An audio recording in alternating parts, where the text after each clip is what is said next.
നമ്മൾ നമ്മുടെ first chapter ആയിട്ടുള്ള ലിറ്റിൽ ചേമ്പേഴ്സ് ഓഫ് ലൈഫ് നമ്മൾ ഫിനിഷ് ചെയ്തിട്ടുണ്ട് കഴിഞ്ഞ സെഷനിൽ.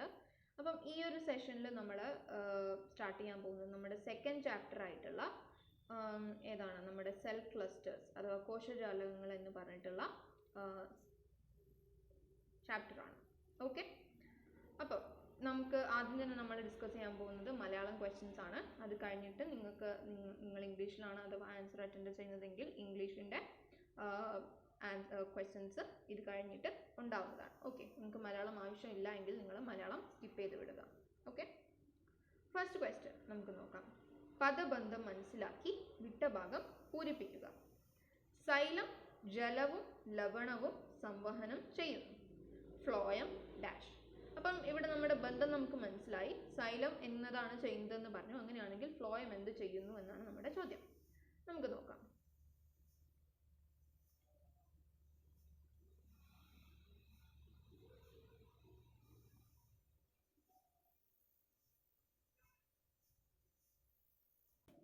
ഓക്കെ, അപ്പം നമ്മുടെ ആൻസർ എന്താണ്? സൈലത്തിന്റെ പ്രത്യേകത എന്ന് പറഞ്ഞിട്ടുണ്ടെങ്കിൽ സൈലം നമ്മുടെ വാട്ടറും മിനറൽസുമാണ് ട്രാൻസ്പോർട്ട് ചെയ്യുന്നത്. ഓക്കെ, അതേപോലെ ഫ്ലോയത്തിന്റെ പ്രത്യേകത എന്താണെന്ന് ചോദിച്ചിട്ടുണ്ടെങ്കിൽ സസ്യത്തിന്റെ ആഹാരം വഹിക്കുന്നത് ഫ്ലോയമാണ്. ഓക്കെ, അപ്പം എന്താണ് ഫ്ലോയത്തിന്റെ ഫങ്ഷൻ എന്താണ്, അല്ലെങ്കിൽ ഇവിടെ നമ്മൾ ചേർക്കേണ്ടത് എന്താണ്? ആഹാര സംവഹനം. ഓക്കെ, അപ്പം ജലവും ലവണവും നമുക്ക് ട്രാൻസ്പോർട്ട് ചെയ്യുന്നത് നമുക്കറിയാം, അത് മണ്ണിനടിയിൽ നിന്നാണ് സസ്യത്തിന് കിട്ടുന്നത്. അപ്പം വേരുകളിൽ നിന്ന് ഇലകൾ വരെയാണ് സൈലം എത്തിക്കുന്നത്.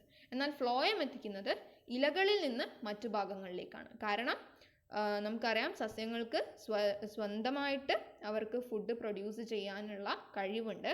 അപ്പം ഇലകളിലാണ് അവരുടെ പ്രകാശ സംശ്ലേഷണം നടക്കുന്നത്. അതുകൊണ്ട് ഇലകളിൽ നിന്ന് സിന്തസൈസ് ചെയ്യുന്ന ഭക്ഷണം അവർ ബാക്കിയുള്ള ഭാഗങ്ങളിലേക്ക് എത്തിക്കുകയാണ് ചെയ്യുക. ഓക്കെ,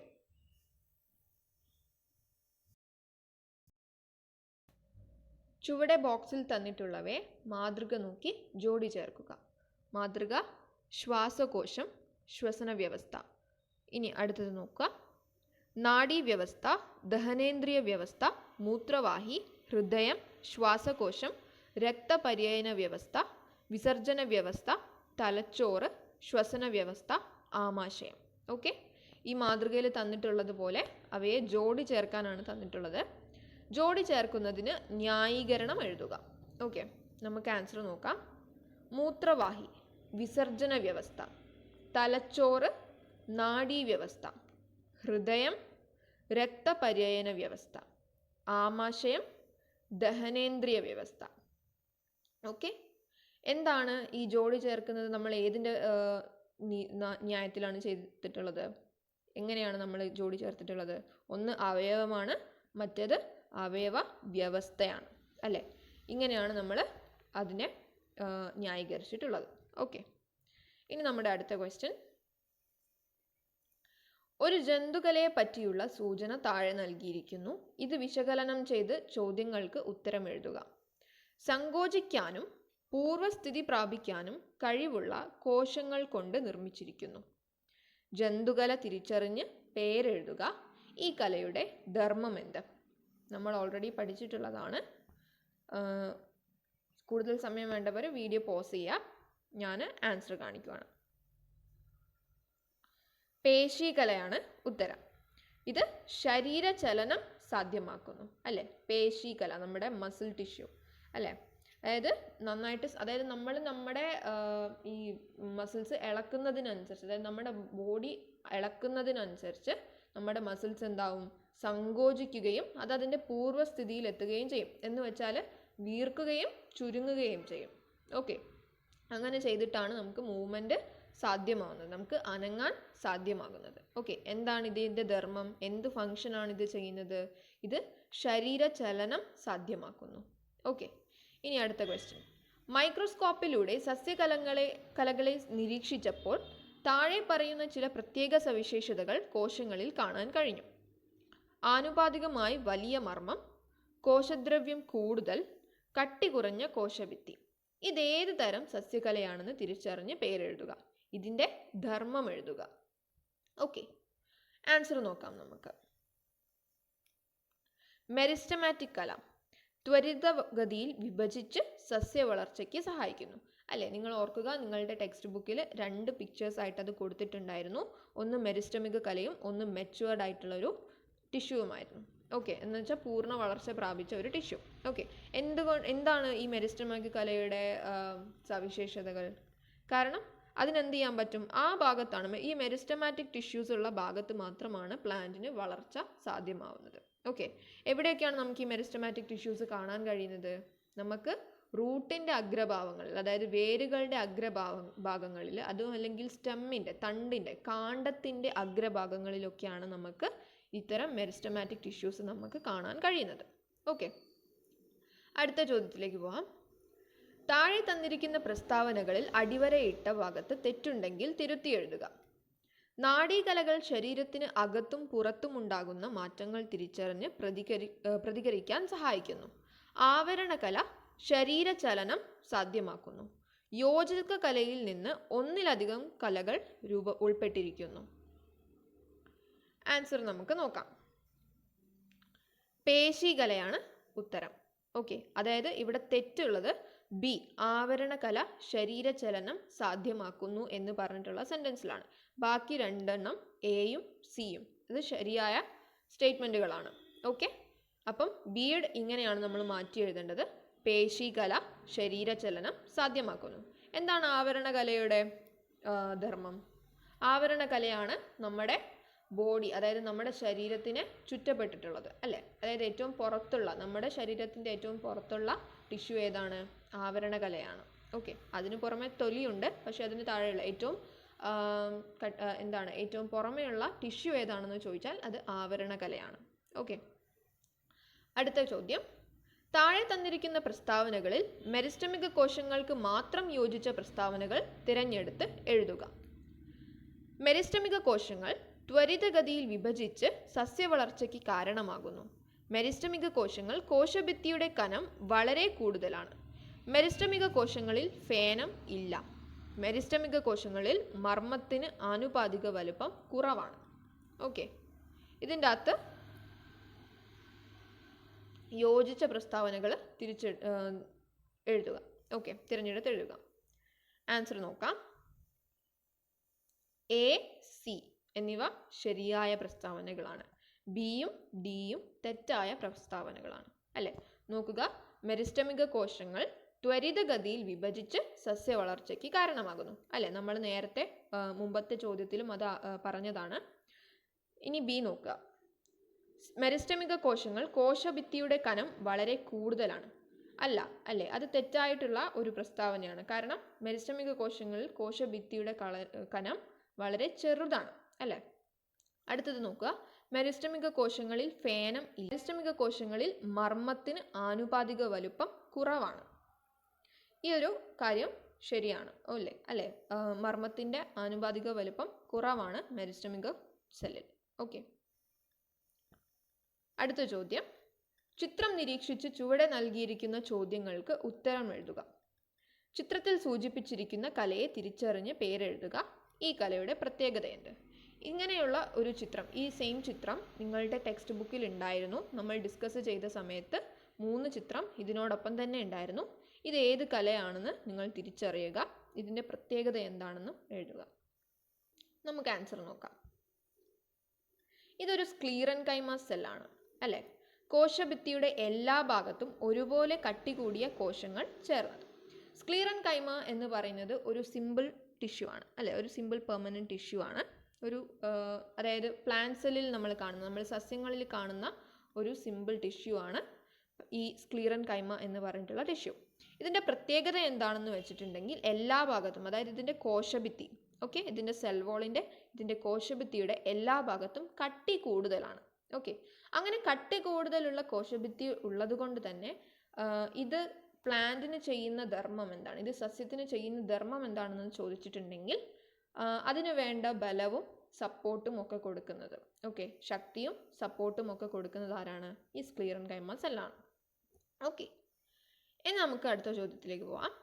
താഴെ തന്നിരിക്കുന്ന ചിത്രീകരണം നിരീക്ഷിച്ച് ചോദ്യങ്ങൾക്ക് ഉത്തരം എഴുതുക. സിക്താണ്ഡം, ഭ്രൂണം, വിവിധ തരം കോശങ്ങൾ. എ ബി എന്നീ പ്രക്രിയകൾ ഏവ. പ്രക്രിയയെ പറ്റി ഒരു കുറിപ്പ് തയ്യാറാക്കുക. കുറിപ്പ് തയ്യാറാക്കേണ്ട ആവശ്യമൊന്നുമില്ല. പക്ഷേ ഞാൻ പറഞ്ഞല്ലോ NMMSൽ നമ്മുടെ എക്സാമിന് വരുന്നത് ഇങ്ങനെ കുറിപ്പ് തയ്യാറാക്കാനുള്ള ചോദ്യങ്ങളൊന്നും നിങ്ങൾക്ക് വരില്ല. നിങ്ങൾക്ക് ഓപ്ഷൻസ് ആണ് വരിക. ഓക്കെ, ചോയ്സ് ബേസ്ഡ് ആണ്. എന്നാലും നമ്മൾ ഈ കോൺസെപ്റ്റ് ഇവിടെ ഡിസ്കസ് ചെയ്യുന്നതായിരിക്കും. ഓക്കെ, എ ബി എന്നീ പ്രക്രിയകൾ ഏവ നോക്കാം. എ കോശവിഭജനം അല്ലേ, കോശം വിഭജിച്ച് ഭ്രൂണമാവുകയാണ്. സിക്താണ്ഡം വിഭജിച്ച് ഭ്രൂണമാവുകയാണ് അല്ലേ. പിന്നെ ഭ്രൂണം വിവിധ തരം കോശങ്ങളാവുന്നു. അതെന്താണ്? കോശ വൈവിധ്യവൽക്കരണം അല്ലേ. അതായത് ഭ്രൂണത്തിൽ നിന്ന് ഒരുപാട് സെല്ലുകൾ വിഭജിച്ച് എന്താവുന്നു? വിവിധ തരം കോശങ്ങളാവുന്നു. ഓക്കെ, ഇനി പ്രക്രിയയെ പറ്റിയൊരു കുറിപ്പ് തയ്യാറാക്കുക. ചില കോശങ്ങൾ ക്രമാനുഗതമായി ഘടനയിലും ധർമ്മത്തിലും വൈവിധ്യം കൈവരിച്ച് പുതിയ കോശങ്ങളാവുന്ന പ്രക്രിയയാണ് കോശവൈവിധ്യവൽക്കരണം അല്ലേ. ഭ്രൂണം എന്ന് പറയുന്നത് എന്താണ്? ഫീറ്റസ് ആണ് അല്ലേ. എന്ന് വെച്ചാൽ നമ്മൾ ജനിക്കുന്നതിന് മുമ്പ് നമ്മൾ നമ്മുടെ അമ്മയുടെ വയറ്റിൽ കുഞ്ഞായിരിക്കുമ്പോൾ ഉള്ളത് അല്ലേ, ഗർഭസ്ഥ അവസ്ഥയിലിരിക്കുന്നതിനാണ് നമ്മൾ ഭ്രൂണം എന്ന് പറയുന്നത് അല്ലേ. അപ്പം ഈ ഒരു ഭ്രൂണം എന്തായിരിക്കും അവിടെ വീണ്ടും ആ ഭ്രൂണം ഇങ്ങനെ 10 മാസക്കാലം അതിനുള്ളിൽ കിടന്നിങ്ങനെ ഡെവലപ്പ് ചെയ്ത് വികസിച്ച് വരികയാണ് ചെയ്യാം അല്ലേ. അപ്പം എന്താവുന്നു? അവിടെ പുതിയ പുതിയ സെല്ലുകളുണ്ട്. അതായത് ക്രമാനുഗതമായിട്ട് അതിൻ്റെ എല്ലാ തരം സ്ട്രക്ചറിലും, അതായത് ഘടനയിലും അതിൻ്റെ ഫങ്ഷൻ ധർമ്മത്തിലും ഒക്കെ ഇങ്ങനെ വൈവിധ്യം കൈവരിച്ച് അതിങ്ങനെ വിഭജിച്ച് വരും. അതായത് പുതിയ പുതിയ കോശങ്ങളായിട്ട് വരും.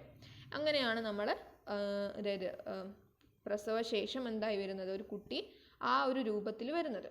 ഓക്കെ, അതായത് ആ ഭ്രൂണത്തിൽ നിന്ന് വിവിധ തരം കോശങ്ങളായതാണ്. ഓക്കെ, ഇതാണ് കോശവൈവിധ്യവൽക്കരണം. ഇനി നമുക്ക് അടുത്ത ചോദ്യത്തിലേക്ക് പോകാം. സസ്യകലയുമായി ബന്ധപ്പെട്ട ആശയ ചിത്രീകരണം പൂർത്തിയാക്കുക. ഒരു ഫ്ലോ ചാർട്ടാണ് ഇവിടെ തന്നിട്ടുള്ളത്. ഇവിടെ വിട്ട ഭാഗങ്ങൾ പൂരിപ്പിക്കുക. ഓക്കെ, എ തന്നിട്ടില്ല, പിന്നെ പാരൻകൈമ തന്നിട്ടുണ്ട്, പിന്നെ സസ്യകല സംവഹന കലയായിട്ടും സി എന്ന് പറഞ്ഞിട്ടുള്ള ഒരു ആൻസറായിട്ടും അവിടെ കൊടുത്തിട്ടുണ്ട്. സംവഹന കല ഡി എന്നും ഫ്ലോയം ആയിട്ടും മാറി. പിന്നെ DE ഫ്ലോയം F. പിന്നെ സസ്യകലയിൽ നിന്ന് ബി വന്നിട്ടുണ്ട്. സസ്യഭാഗങ്ങൾക്ക് വഴക്കവും താങ്ങും നൽകുന്നു. സി സസ്യഭാഗങ്ങൾക്ക് താങ്ങും ബലവും നൽകുന്നു. നമുക്ക് ആൻസർ നോക്കാം. ഇപ്പോൾ തന്നെ നിങ്ങൾക്ക് ഏകദേശം ആൻസർ കിട്ടിക്കാണെന്ന് വിചാരിക്കുന്നു. ഇനി നമുക്ക് ആൻസർ നോക്കാം. എ പ്രകാശ സംശ്ലേഷണം. ഓക്കെ, പ്രകാശ സംശ്ലേഷണമാണ് എ. എന്താണ് അതിൻ്റെ പ്രത്യേകത? ആഹാര സംഭരണം എന്നിവയ്ക്ക് സഹായിക്കുന്നു. ഓക്കെ, ബി എന്താണ്? ബി എവിടെ? ഇവിടെ അല്ലേ, സസ്യകലയ്ക്ക് താഴെ എന്താണ്? കോളൻ കൈമയാണ് അല്ലേ.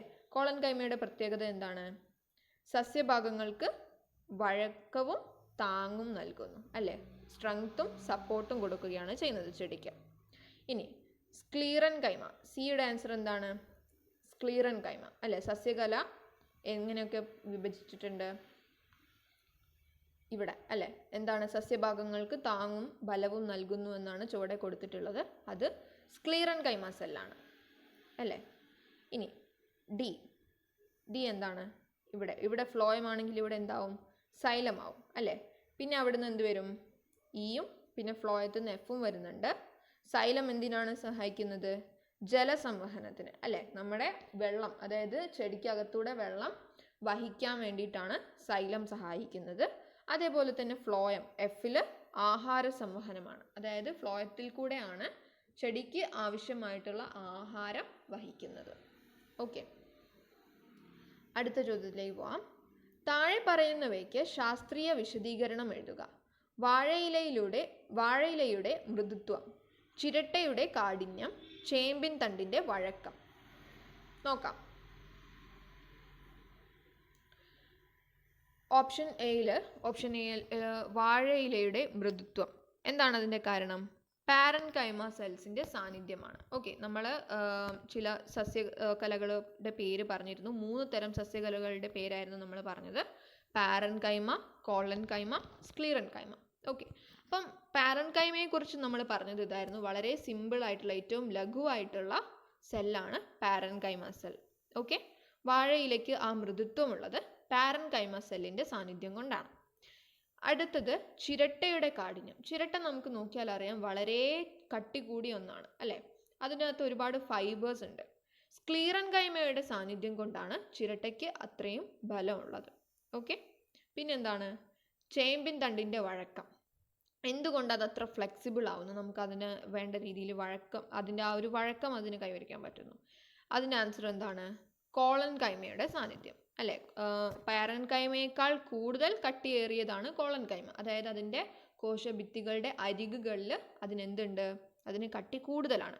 പക്ഷെ സ്ക്ലീറൻ കൈമയിലേക്ക് വരുമ്പോൾ സ്ക്ലീറൻ കൈമയുടെ കോശഭിത്തിയുടെ എല്ലാ അരികുകളും എല്ലാ വശത്തും എന്താണ്, കട്ടി കൂടിയിട്ടുള്ളതാണ്. ഓക്കെ, അതുകൊണ്ട് ഏറ്റവും കട്ടി കുറഞ്ഞത് പാരൻകൈമയാണ്, അതിനേക്കാൾ കട്ടി കൂടിയത് കോളൻ കൈമയാണ്, അതിനേക്കാൾ കട്ടി കൂടിയത് സ്ക്ലീറൻ കൈമയാണ്. ഓക്കെ, ഇനി നമുക്ക് അടുത്ത ക്വസ്റ്റ്യനിലേക്ക് പോവാം. ചിത്രങ്ങൾ എ, ബി എന്നിവ നിരീക്ഷിച്ച് ചോദ്യങ്ങൾക്ക് ഉത്തരം എഴുതുക. എ എന്താണ് എന്ന് മനസ്സിലോർക്കുക, ബി എന്താണെന്ന് മനസ്സിലോർക്കുക. ഓക്കെ, ബിയുടെ ധർമ്മം എഴുതുക. ഓക്കെ, ആൻസർ നിങ്ങൾക്ക് മനസ്സിൽ കിട്ടിയെന്ന് വിചാരിക്കുന്നു. അങ്ങനെ നമുക്ക് ആൻസർ നോക്കാം. എ തന്നിട്ടുള്ളത് പേശികലയാണ് അല്ലേ, അതായത് നമ്മുടെ മസിൽ ടിഷ്യൂ ആണ് അല്ലേ, മസിൽ ടിഷ്യൂ ആണ്, പേശികലയാണ് എ തന്നിട്ടുള്ളത്. ബി എന്താണ്, എപ്പിത്തീലിയൽ ടിഷ്യൂ ആണ് അല്ലേ, എന്ന് വെച്ചാൽ ആവരണകലയാണ്, നമ്മുടെ ബോഡിയെ ആവരണം ചെയ്തിട്ടുള്ള കലയാണ് ആവരണകല അല്ലേ. ശരീരത്തെ പൊതിഞ്ഞ് സംരക്ഷിക്കുന്നു, അന്നപദത്തിൻ്റെ ഉൾഭിത്തിയെ ആവരണം ചെയ്യുന്നു, സംരക്ഷണം, ആഗിരണം, സ്രവങ്ങളുടെ ഉൽപാദനം, ഇതിലേതെങ്കിലും ഒരു ധർമ്മം ആണ് അവരിവിടെ ചോദിച്ചിട്ടുള്ളത്. പക്ഷെ നിങ്ങൾ ഇതെല്ലാം ഓർത്ത് വെക്കുക. ഓക്കെ, നമുക്ക് ഏത് രീതിയിലാണ് ക്വസ്റ്റ്യൻ വരുന്നത് എന്ന് പറയാൻ പറ്റില്ല, എല്ലാ ഭാഗത്തു നിന്നും നമുക്ക് ക്വസ്റ്റ്യൻസ് വരുന്നതാണ്. അപ്പം എന്തൊക്കെയാണ് ആവരണകലയുടെ പ്രത്യേകതകൾ, എവിടെയൊക്കെയാണ് നമ്മൾ അതിനെ കാണുന്നത്? ഒന്ന്, നമ്മുടെ ശരീരത്തെ പൂർണ്ണമായും പൊതിഞ്ഞു വെച്ചിട്ടുള്ള ടിഷ്യൂ ഏതാണ്, ഈ ആവരണകലയാണ്. പിന്നെ അന്നപദത്തിൻ്റെ ഉൾഭിത്തിയെ ആവരണം ചെയ്യുന്നു, നമ്മുടെ ഡൈജസ്റ്റീവ് ട്രാക്ട് അല്ലെ, നമ്മൾ ഭക്ഷണം പോകുന്ന ആ ഒരു പദം അല്ലേ, അതിൻ്റെ ഉൾഭിത്തിയിൽ കൂടെ എന്താണുള്ളത്, ഈ ആവരണകലയാണ് നമുക്ക് കാണാൻ സാധിക്കാം. ഓക്കെ, പിന്നെ എന്താണ്, അപ്പം സംരക്ഷണവും ആഗിരണവുമായി. പിന്നെ എന്താണ്, നമ്മൾ കഴിക്കുന്ന ഭക്ഷണം അല്ലേ, നമ്മൾ കഴിക്കുന്ന ഭക്ഷണത്തിൽ നിന്ന് ന്യൂട്രിയൻസിനെ അബ്സോർബ് ചെയ്യാൻ വേണ്ടി, ഈ ന്യൂട്രിയൻസിനെ ആഗിരണം ചെയ്യാൻ വേണ്ടി. കാരണം നമ്മൾ കഴിക്കുന്ന ഭക്ഷണങ്ങൾ നമ്മളിപ്പോൾ കഴിക്കുന്നത് ഇഡ്ഡലിയും സാമ്പാറും ആണെങ്കിൽ ആ ഇഡ്ഡലിയും സാമ്പാറും അല്ലേ നമ്മുടെ ബോഡിയിൽ നിന്ന് വലിച്ചെടുക്കുന്നത്, അതിനകത്തുള്ള നമ്മൾ കഴിക്കുന്ന ഭക്ഷണത്തിലുള്ള ന്യൂട്രിയൻസിനെയാണ് നമ്മുടെ ബോഡി വലിച്ചെടുക്കുന്നത്. ആ ന്യൂട്രിയൻസിനെ വലിച്ചെടുക്കുന്നതിനാണ് നമ്മൾ ആഗിരണം എന്ന് പറയുന്നത്. ഓക്കെ, അപ്പോൾ ഈ ആഗിരണം നടക്കുന്നത് എന്തുകൊണ്ടാണ്, ഈ ഒരു ആവരണകല ഉള്ളത് കൊണ്ടാണ്. ഓക്കെ, പിന്നെന്താണ്, സ്രവങ്ങളുടെ ഉൽപാദനം. ചില സ്രവങ്ങളും ഈ ഒരു എപ്പിത്തീലിയൽ ടിഷ്യൂ അഥവാ ആവരണകല ഉൽപ്പാദിപ്പിക്കുന്നുണ്ട്. ഓക്കെ, ഇപ്പം നമ്മൾ കഴിഞ്ഞിട്ടുള്ളത്, അതായത് 11 ക്വസ്റ്റ്യൻസ് ആയിരുന്നു ഈ ഒരു ക്വസ്റ്റ്യൻ പൂളിൽ ഉണ്ടായിരുന്നത്. മലയാളത്തിലുള്ള നമ്മുടെ ചോദ്യങ്ങൾ കഴിഞ്ഞിട്ടുണ്ട്. ഇനി നമുക്ക് ഈ ക്വസ്റ്റ്യൻസ് എല്ലാം ഒന്ന് ഇംഗ്ലീഷിൽ നോക്കാം. ഓക്കെ, ഇംഗ്ലീഷാണ് നിങ്ങളുടെ മീഡിയം എങ്കിൽ നിങ്ങൾ ഈ ക്വസ്റ്റ്യൻസ് ശ്രദ്ധിക്കാം. Identify the word pair relation and fill in the blank. Xylem, transportation of water and minerals. Phloem എന്തായിരിക്കും? അപ്പോൾ നിങ്ങൾ നിങ്ങളുടെ ആൻസർ മനസ്സിൽ സൂക്ഷിക്കുക. ഇനി നിങ്ങൾക്ക് കൂടുതൽ സമയം വേണമെങ്കിൽ നിങ്ങൾ വീഡിയോ പോസ് ചെയ്യാം. ഓക്കെ, ആൻസർ നോക്കാം നമുക്ക്. Transportation of food materials. നമുക്കറിയാം സൈലവും ഫ്ലോയവും എന്ന് പറയുന്നത് വാസ്കുലാർ ബണ്ടിൽസ് ആണ് അല്ലേ. ഈ വാസ്കുലാർ ബണ്ടിൽസ് ആണ് ഫുഡും വാട്ടറും, അതായത് പ്ലാന്റ്സിന് വേണ്ട ഫുഡും വാട്ടറും അതിൻ്റെ ബോഡിയുടെ പല ഭാഗങ്ങളിൽ എത്തിക്കുന്നത് അല്ലേ. സൈലത്തിൻ്റെ കേസിൽ എങ്ങനെയാണ്? സൈലം വാട്ടറാണ് ട്രാൻസ്പോർട്ട് ചെയ്യുന്നത്. പിന്നെന്താണ്? വാട്ടർ ആൻഡ് മിനറൽസ് ആണ് അല്ലേ. അത് എവിടെ നിന്നാണ് കിട്ടുന്നത്? മണ്ണിൽ നിന്നാണ് ഒരു ചെടിക്ക് അതിൻ്റെ വാട്ടർ ആൻഡ് മിനറൽസ് കിട്ടുന്നത്. അപ്പം അത് ട്രാൻസ്പോർട്ട് ചെയ്യുന്നത് എവിടെ നിന്ന് എവിടേക്ക് വരെയാണ്? റൂട്ടിൽ നിന്ന് ലീവ്സ് വരെയാണ് സൈലത്തിൻ്റെ ട്രാൻസ്പോർട്ടേഷൻ പോകുന്നത്. ഓക്കെ, അടുത്തത് ഫ്ലോയം. ഫ്ലോയം ആണെങ്കിൽ ട്രാൻസ്പോർട്ടേഷൻ ഓഫ് ഫുഡ് മെറ്റീരിയൽസ് ആണ്. ഫുഡ് ഉണ്ടാക്കുന്ന കാര്യത്തിൽ എന്താണ് പ്ലാന്റ്സ് എന്ന് പറയുന്നത് ഓട്ടോട്രോപ്സ് ആണ് അല്ലേ. അവരുടെ സ്വന്തം ഫുഡ് അവർ തന്നെയാണ് ഫോട്ടോസിന്തസിസിലൂടെ ഉണ്ടാക്കുന്നത്. എവിടെയാണ് ആ സിന്തസിസ് നടക്കുന്നത്? ലീവ്സിലാണ് അല്ലേ. അപ്പം ലീവ്സിൽ ഉണ്ടാക്കുന്ന ഫുഡ് ബാക്കി ഭാഗങ്ങളിലേക്ക് എത്തിക്കാൻ ലീവ്സിൽ നിന്നാണ് ഈ ഒരു ഫ്ലോയം ട്രാൻസ്പോർട്ട് തുടങ്ങുന്നത്. ഓക്കെ, ഇനി നമുക്ക് അടുത്ത ക്വസ്റ്റ്യൻ നോക്കാം. Observe the model of word pair and make pairs suitably using the terms given in the box. Model: lungs, respiratory system, nervous system, digestive system, urethra, heart, lungs, blood, circulatory system, excretory system, brain, respiratory system, and esophagus. Give justification for making pairs. Okay. നമുക്ക് answer നോക്കാം. Urethra, excretory system, brain, nervous system, heart, blood circulatory system, heart and blood circulatory system, esophagus, digestive system. അല്ലേ? എന്തൊക്കെയാണ് ഇവിടെ തന്നിട്ടുള്ളത്? കുറച്ച് ഓർഗൻസും അതിനോട് associated ആയിട്ടുള്ള organ സിസ്റ്റവുമാണ് ഇവിടെ തന്നിട്ടുള്ളത്. ഓക്കെ, നമ്മുടെ ചാപ്റ്ററിൻ്റെ ലാസ്റ്റ് ഭാഗത്ത് നമ്മൾ പഠിച്ച കാര്യമാണ് ഈ ഒരു അല്ലേ? Next question. Analyze the statement given below about animal tissue and answer the following questions. Cells have the ability to contract and regain the original state. Identify the animal tissue. What is the function of this tissue? Answer നിങ്ങൾക്ക് മൈൻഡിൽ വന്ന് കാണാം. നമുക്ക് answer നോക്കാം. Muscular tissue അല്ലേ? What is the function? Body movements are possible അല്ലേ? ഏതാണ്? അതായത് നമ്മുടെ ബോഡി മൂവ് ചെയ്യുന്നതിനനുസരിച്ച് എന്താവും? നമ്മുടെ മസിൽസ് കോൺട്രാക്റ്റ് ചെയ്യുകയും അതേപോലെ തന്നെ അതിൻ്റെ ഒറിജിനൽ സ്റ്റേറ്റിലേക്ക് റീഗെയിൻ ആവുകയും ചെയ്യും അല്ലേ? അത്തരം ടിഷ്യൂകളാണ് മസ്കുലാർ ടിഷ്യൂ അല്ലേ? അതൊരു ആനിമൽ ടിഷ്യൂ ആണ് അല്ലേ? ഇനി എന്താണ് ഇതിൻ്റെ ഫങ്ഷൻ? ഇതാണ്, ഈ മസ്കുലാർ ടിഷ്യൂ കാരണമാണ് നമുക്ക് ബോഡി മൂവ്മെൻറ്റ്സ് പോസിബിൾ ആവുന്നത്. അടുത്തത് question number 4. When observing plant tissues through microscope, following features are seen in those cells in that tissue: relatively large nucleus, abundant cytoplasm, thin-walled cell wall. Identify the plant tissue and write the name. Write its function. Okay? നമുക്ക് answer നോക്കാം. C, meristematic tissue ആണ് നമ്മുടെ answer. അതായത് relatively large nucleus, abundant cytoplasm, thin walled cell wall, ഇത്തരം കാര്യങ്ങൾ എല്ലാം പറഞ്ഞിട്ടുള്ളത് ഏതിലാണ്? എന്തിൻ്റെ സവിശേഷതകളാണ്? നമ്മുടെ മെരിസ്റ്റമാറ്റിക് ടിഷ്യൂവിൻ്റെ സവിശേഷതകളാണ്. Okay, what is its function? It repeatedly divide to help plant growth അല്ലേ? മെരിസ്റ്റമാറ്റിക് ടിഷ്യൂസിലാണ് പ്ലാന്റിൻ്റെ ഗ്രോത്ത് നടക്കുന്നത് അല്ലേ? ആ ഒരു ഭാഗം എവിടെയൊക്കെയാണ് നമുക്ക് മെരിസ്റ്റമാറ്റിക് ടിഷ്യൂസ് കാണാൻ കഴിയുന്നത്? സ്റ്റെമ്മിൻ്റെ എപ്പെക്സിൽ, അതായത് ടിപ്പിൽ, സ്റ്റെമ്മിൻ്റെ ടിപ്പിലും അതേപോലെ തന്നെ റൂട്ടിൻ്റെ ടിപ്പിലും ഒക്കെയാണ് നമുക്ക് മെരിസ്റ്റമാറ്റിക് ടിഷ്യൂസ് കാണാൻ കഴിയുന്നത്. അപ്പം അവിടെയാണ് പ്ലാന്റിൻ്റെ ഗ്രോത്ത് നടക്കുന്നത്. അടുത്ത question. Correct mistakes if any in the part underlined. Underline ചെയ്തിട്ടുള്ള ഭാഗത്ത് എന്തെങ്കിലും മിസ്റ്റേക്ക് ഉണ്ടെങ്കിൽ തിരുത്താനാണ് തന്നിട്ടുള്ളത്. A, nervous tissue helps to respond changes inside and outside the body. Epithelial tissue helps in body movements. More than one tissues together form connective tissue. ഏതാണെന്ന് നോക്കാം. C, muscular tissue B അല്ലേ? എയും സിയും correct ആണ്. എന്ന് വെച്ചാൽ nervous tissue helps to respond changes inside and outside the body and more than one tissues together form the connective tissue. പക്ഷേ ഇവിടെ തന്നിട്ടുള്ള ബി റോങ് ആയിട്ടുള്ള ഒരു സ്റ്റേറ്റ്മെൻ്റ് ആണ്. എപ്പിത്തീലിയൽ ടിഷ്യൂ അല്ല, മറിച്ച് മസ്കുലാർ ടിഷ്യൂ ആണ് ബോഡി മൂവ്മെൻറ്റ്സ് സാധ്യമാക്കുന്നത്. ഓക്കെ, അടുത്ത ചോദ്യം നോക്കുക. From the given statements select the correct one that is related to meristematic cells.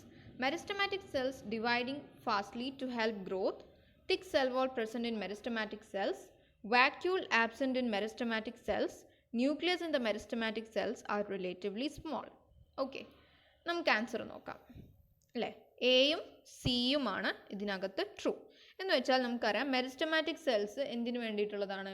അത് ഗ്രോത്തിന് വേണ്ടിയിട്ടുള്ളതാണ് അല്ലേ? അപ്പോൾ ഒബ്വിയസ്ലി അതിൻ്റെ ഫസ്റ്റ് വൺ ആയിട്ടുള്ള cells dividing fastly to help growth എന്ന് പറഞ്ഞിട്ടുള്ള സ്റ്റേറ്റ്മെൻറ്റ് കറക്റ്റ് ആണ്. ഇനി രണ്ടാമത്തേത് നോക്കുക. Thick cell wall present in meristematic cells. അത് റോങ് ആയിട്ടുള്ള ഒരു സ്റ്റേറ്റ്മെൻ്റ് ആണ് അല്ലേ? മെരിസ്റ്റമാറ്റിക് സെൽസിൽ സെൽ വാൾസ് തിന്നാണ് അല്ലേ? അടുത്തത് നോക്കുക. Vacuole present in meristematic cells. അതും vacuole absent in meristematic cells. അതും ട്രൂ ആയിട്ടുള്ള ഒരു സ്റ്റേറ്റ്മെൻ്റ് ആണ് അല്ലേ? മെരിസ്റ്റമാറ്റിക് സെൽസിൽ വാക്യൂൾ ഇല്ല. D, nucleus in the meristematic cells are relatively small. അതും റോങ് ആയിട്ടുള്ള ഒരു സ്റ്റേറ്റ്മെൻ്റ് ആണ് അല്ലേ. മെരിസ്റ്റമാറ്റിക് സെൽസിലുള്ള ന്യൂക്ലിയസിൻ്റെ എന്താണ് വലുപ്പം എന്ന് പറയുന്നത് വലുതാണ്. ഓക്കെ, ഇനി അടുത്ത question. Observe the given figure and answer the following questions. Identify the tissue shown in the figure. What are the features of this tissue? ഈ ഒരു പിക്ചർ കണ്ടപ്പോൾ തന്നെ നിങ്ങൾക്ക് ഏകദേശം മനസ്സിലായി കാണും ഇത് ഏത് ടിഷ്യൂ ആണെന്ന് അല്ലേ. കാരണം നിങ്ങളുടെ ടെക്സ്റ്റ് ബുക്കിൽ ഇതിൻ്റെ സെയിം പിക്ചർ ഉള്ളതാണ്. നമ്മൾ കഴിഞ്ഞ ക്ലാസ്സിൽ അത് ഡിസ്കസ് ചെയ്തതുമാണ്. ഓക്കെ, അപ്പോൾ നമുക്ക് നോക്കാം ആൻസർ. സി, സ്ക്ലീറൻ കൈമയാണ് ഇതിൻ്റെ ആൻസർ. എന്താണ് ഇതിൻ്റെ feature? They are equally thickened cell walls അല്ലേ. എന്ന് വെച്ചാൽ സ്ക്ലീറൻ കൈമ എന്ന് പറയുന്നത് നമ്മുടെ ഒരു കൈൻഡ് ഓഫ് പ്ലാൻ സെല്ലാണ് അല്ലേ. മൂന്നാമത്തെ തരമായിട്ട് നമ്മൾ പഠിച്ചിട്ടുള്ള പ്ലാൻ സെല്ലാണ് സ്ക്ലീറൻ കൈമ. ഇതിൻ്റെ പ്രത്യേകത എന്താണ്? ഇതിൻ്റെ സെൽ വോൾസിൽ എല്ലാം എന്താണ് ഭയങ്കര തിക്കൻഡ് ആയിട്ടുള്ള സെൽ വോളാണ് അല്ലേ. അങ്ങനെ തിക്കൻഡ് ആയിട്ടുള്ള സെൽ വോൾ ഉള്ളത് കൊണ്ട് തന്നെ ഇതാണ് ചെടിക്ക് അതിൻ്റെ സ്ട്രെങ്ത്തും അതേപോലെ തന്നെ സപ്പോർട്ടും പ്രൊവൈഡ് ചെയ്യുന്നത്. ഓക്കെ, അടുത്ത question. Observe the illustration and answer the following questions. Name the process A and B. Make note about process B. നോക്കുക, സൈഗോട്ട് ടു എംബ്രിയോ അതാണ് A. Embryo to different types of cells അതാണ് B. എന്താണ് നമ്മുടെ zygote to embryo എന്ന് പറഞ്ഞിട്ടുള്ള process? Cell division അല്ലേ. സൈഗോട്ടിൽ നിന്ന് embryo ആവണമെങ്കിൽ ആ സൈഗോട്ടിന് സെൽ ഡിവിഷൻ അണ്ടർഗോ ചെയ്തിട്ടാണ് അത് ഒരു എംബ്രിയോ ആവുക അല്ലേ. ഇനി രണ്ടാമത്തെ പ്രോസസ്സ് എന്താണ്? സെൽ ഡിഫറൻഷിയേഷൻ ആണ് അല്ലേ. എന്ന് വെച്ചിട്ടുണ്ടെങ്കിൽ ഒരു എംബ്രിയോ അതിൻ്റെ ഗർഭാവസ്ഥയിലായിരിക്കുമ്പോൾ എന്താണ്, അമ്മയുടെ ഗർഭാവസ്ഥയിലായിരിക്കുമ്പോൾ എന്താണ്, എംബ്രിയോ ആണ് അത് അല്ലേ. എംബ്രിയോയുടെ പ്രത്യേകത എന്താണ്? അത് പൂർണ്ണ വളർച്ച എത്തിയിട്ടുള്ള ഒരു ഫീറ്റസ് ഒരു എന്താണ് ഫീറ്റസ് അല്ല അത്. ഓക്കെ, അപ്പം അതിന് വീണ്ടും എന്ത് വരണം? ചേഞ്ചസ് വരണം. സെൽ ഡിഫറൻസിയേഷൻ വന്നിട്ട് അതിൻ്റെ സ്ട്രക്ചറും ഫങ്ഷൻസും എല്ലാം പ്രോപ്പർ ആവണം അല്ലേ. ആ പ്രോസസ്സിനാണ് നമ്മൾ സെൽ ഡിഫറൻസിയേഷൻ എന്ന് പറയുന്നത്. സെൽ ഡിഫറൻഷിയേഷൻ സംഭവിച്ചിട്ട് അതിന് ഡിഫറെൻറ്റ് ടൈപ്സ് ഓഫ് സെൽസ് ആവാൻ സാധിക്കുന്നു. ഓക്കെ, അടുത്ത question. Complete the following illustration suitably. C, vascular tissue ആണ്. ഇവിടെയാണ് തുടങ്ങുന്നത്. എ എന്താണെന്നാണ്? പാരൻകൈമ. Plant tissues. പ്ലാന്റ് ടിഷ്യൂസിൻ്റെ അടുത്തുനിന്ന് അത് വാസ്കുലാർ ടിഷ്യൂസ്. പിന്നെ ഇവിടെ സി ആയിട്ട് ഒരു സെല്ലുണ്ട് which gives support and strength. പിന്നെ ഇവിടെ ബിയിൽ ഗിവ്സ് ഫ്ലെക്സിബിലിറ്റി ആൻഡ് സപ്പോർട്ട്. പിന്നെ വാസ്കുലാർ ടിഷ്യൂവിൽ ഡി ഉണ്ട്. പിന്നെ ഇവിടെ ഫ്ലോയം ഉണ്ട്. ഫ്ലോയത്തിൻ്റെ അവിടെ ബ്ലാങ്ക് ആണ്, എഫ് ബ്ലാങ്ക് ആണ്, ഇയും ബ്ലാങ്ക് ആണ്. ഓക്കെ, ഇല്ലസ്ട്രേഷൻ മനസ്സിലായെന്ന് വിചാരിക്കുന്നു. ഇനി നമുക്ക് ആൻസേഴ്സ് നോക്കാം. C, A helps in photosynthesis and food storage അല്ലേ. പാരൻകൈമ എന്തിനു വേണ്ടിയിട്ടാണ് ഹെൽപ്പ് ചെയ്യുന്നത്? ഫോട്ടോസിന്തസിസിനും സ്റ്റോറേജിനും വേണ്ടിയിട്ടാണ് ഹെൽപ്പ് ചെയ്യുന്നത്. പിന്നെ അടുത്തത് ബി എന്താണ്? കോളൻ കൈമയാണ് അല്ലേ. കോളൻ കൈമ എന്താണ് ചെയ്യുന്നത്? ഗിവ്സ് ഫ്ലെക്സിബിലിറ്റി ആൻഡ് സപ്പോർട്ട് അല്ലേ. ഇനി അടുത്ത ചോദ്യം അടുത്ത ആൻസർ സി വരുന്നത് സ്ക്ലീറൻ കൈമ. സ്ക്ലീറൻ കൈമയുടേത് എന്തായിരുന്നു? It provides support and strength അല്ലേ. പിന്നെ വരുന്ന ആൻസർ എന്താണ്? സൈലമാണ് അല്ലേ. സൈലത്തിൻ്റെ പ്രത്യേകത എന്താണ്? വാട്ടർ ട്രാൻസ്പോർട്ടേഷൻ അല്ലേ. D xylem. അതിൻ്റെ ഇ എന്ത് വരും? വാട്ടർ ട്രാൻസ്പോർട്ടേഷൻ എന്ന് വരും. പിന്നെ ഇതെന്താണ്? ഫ്ലോയം കഴിഞ്ഞിട്ടുള്ള എഫ്, അതിൻ്റെ ഫങ്ഷൻ എന്താണ്? Phloem translocation food translocation. Okay, ഫ്ലോയത്തിൻ്റെ ഫങ്ഷൻ ഫുഡ് ട്രാൻസ്ലൊക്കേഷൻ. ഓക്കെ, ഇനി അടുത്ത ചോദ്യം. Give scientific explanation to the following statements. Softness of plantain leaf, rigidity of coconut shell, flexibility of colocasia. Okay, നമുക്ക് നോക്കാം answers എന്താണെന്ന്. ഏകദേശം നിങ്ങളുടെ മൈൻഡിൽ ഇപ്പോൾ കിട്ടിക്കാണും. സി, നോക്കുക, പ്രസൻസ് ഓഫ് പാരൻകൈമ അല്ലേ. അതായത് വാഴയിലേക്കൊക്കെ അതിൻ്റെ സോഫ്റ്റ്നെസ് ഉള്ളതിൻ്റെ കാരണം അതിൽ പാരൻകൈമ ഉള്ളത് കൊണ്ടാണ് അല്ലേ. പാരൻകൈമ എന്ന് പറയുന്നത് നമ്മൾ നേരത്തെ കഴിഞ്ഞ ക്വസ്റ്റ്യനിൽ അതിൻ്റെ ഇത് നോക്കി, ഫങ്ഷൻ നോക്കി അല്ലേ. Helps in photosynthesis and food storage ആയിരുന്നു. അതിൻ്റെ ഒരു മറ്റൊരു പ്രത്യേകത എന്ന് പറയുന്നത് അതൊരു സിമ്പിൾ ടിഷ്യൂ ആണ്. ഓക്കെ, ലൂസ്ലി പാക്ഡ് ആയിട്ടുള്ള ഒരു സിമ്പിൾ ടിഷ്യൂ ആണ്.